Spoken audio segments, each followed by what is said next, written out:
Now, I don't want to get off on a rant here, but it's more obvious than Marlon Brando in a Dayglow thong that our nation's capital... Our nation's capital runs on the kind of you scratch my back and I'll scratch yours mentality that one rarely sees outside of Ed Asner in a burlap tube top. You know, the stories of corruption that managed to leak their way out of Washington barely hint at the degree of venality, the positively Byzantine intrigue that fuels day-to-day doings along the Potomac.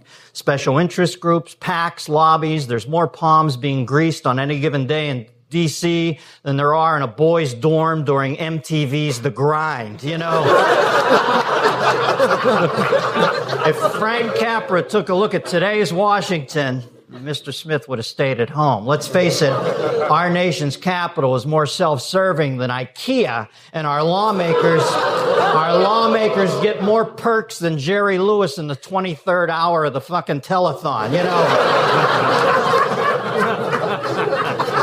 Washington, D.C. is no longer an honored and revered institution commanding the respect of its republic, but a soap opera circus, a tabloid dartboard, a Hollywood with better acting, a bemusement park called Punditland, where the rides are 4 years long and the popcorn is $1 billion for a small bucket. You know, Washington was built on a bog, and in a scant 200 years, it has grown from a dirty swamp into a bureaucratic quagmire. At one time, Washington actually meant something, but now it's about as relevant as Bob Dylan's tuning fork. You know, the main problem with Marion Barry's District of Columbian is that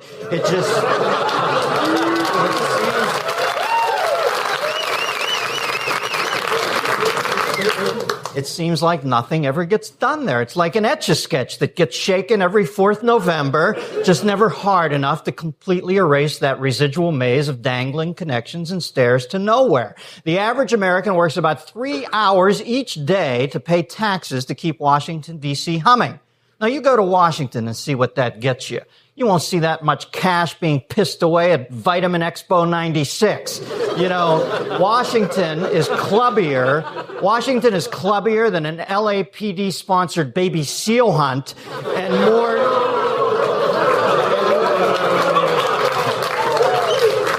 more insular than the Freeman compound under quarantine for the Andromeda strain. It's a system in which the demands of survival cancel out the qualities one would expect in a public servant, like intelligence, integrity, and selflessness. Instead, those who are most successful in public office have got a Jones for power and influence that makes Naked Lunch read like the Velveteen Rabbit. It's the only town where the phenomenally untalented, boorish, and downright stupid can quail their way up the ladder and into the national spotlight.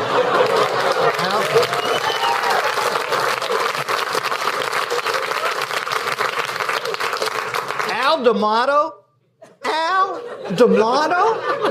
I mean, did the entire state of New York get drunk one day and elect him just for a goof? Al D'Amato is a waste of an apostrophe, all right?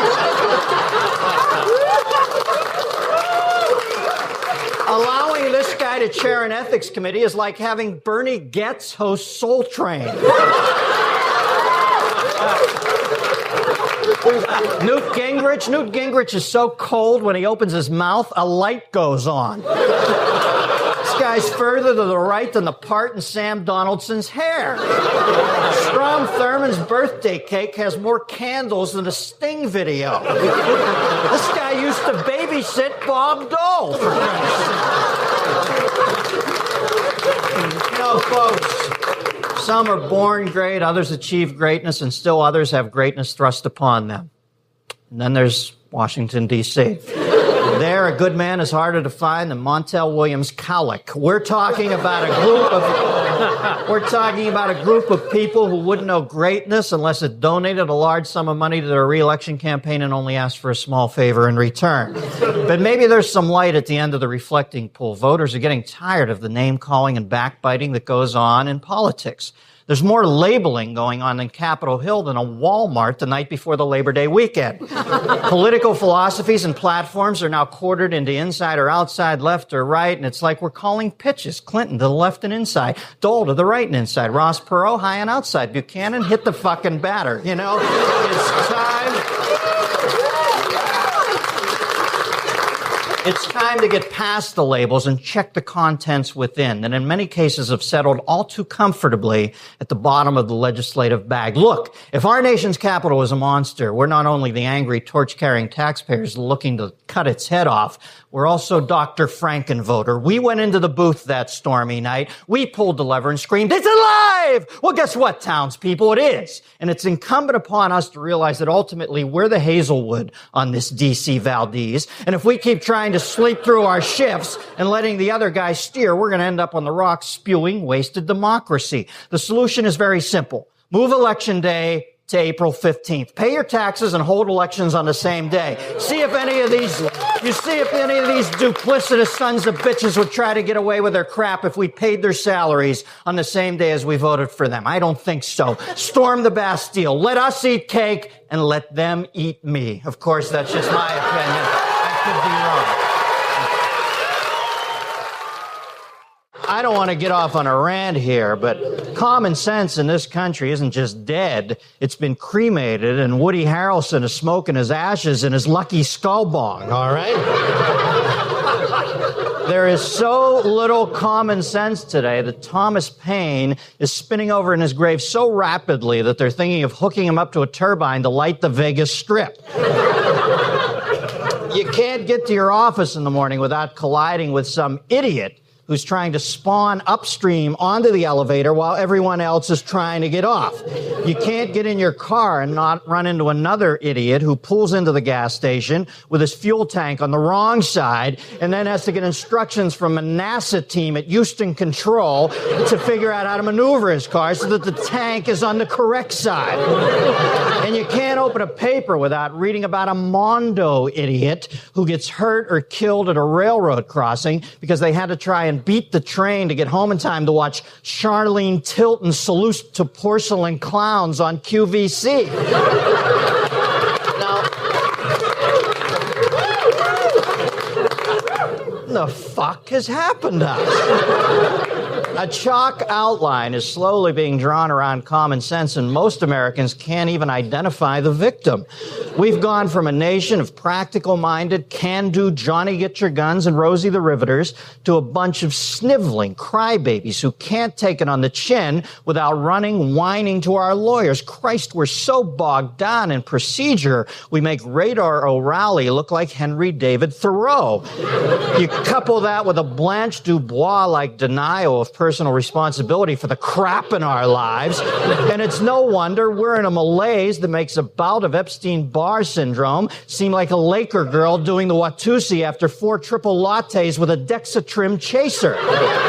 You know,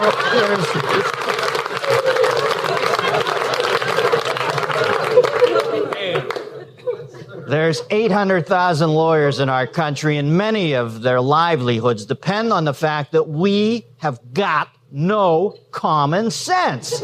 My theory is that intelligence, like every other resource on this planet, has a finite amount. And as the population increases, the intelligent resource is being stretched thinner than the elastic in Marge Schott's G-string.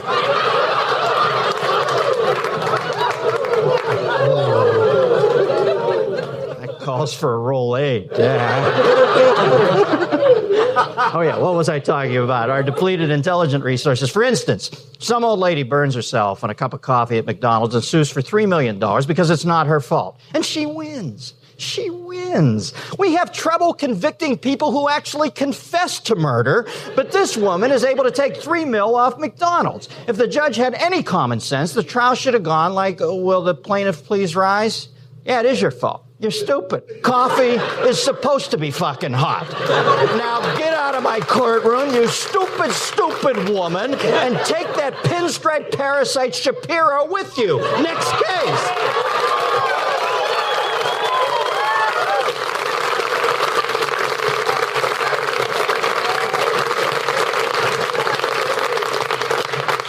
Common sense has been defined as the quality of judgment necessary to know the simplest of truths. Well, nowadays, simple truths are cited about as often as Mary Hart on Crossfire. In the last 20 years,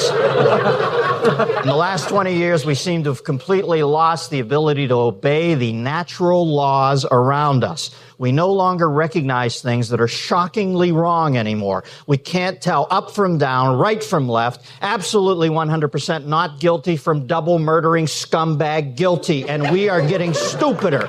Are we stupid or are we always this stupid? When I watch these TV evangelists on late night cable channel 666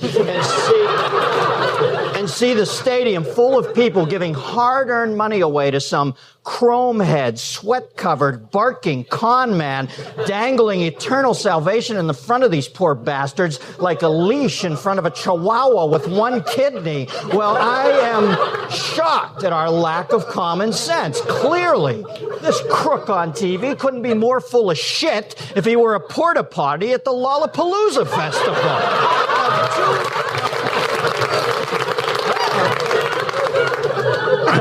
Now, to many people, the government is the main foundry of not know-how, turning the raw ore sent to it by votes and tax dollars into cold-rolled sheets of incompetence, which are then used in every aspect of our societal infrastructure. Reports on reports of subcommittees of commissions create a sea of paper that could float Rush Limbaugh's butter dish. All in all, practicality has about as much chance of being served by the federal government as a loud Texan does by a French waiter.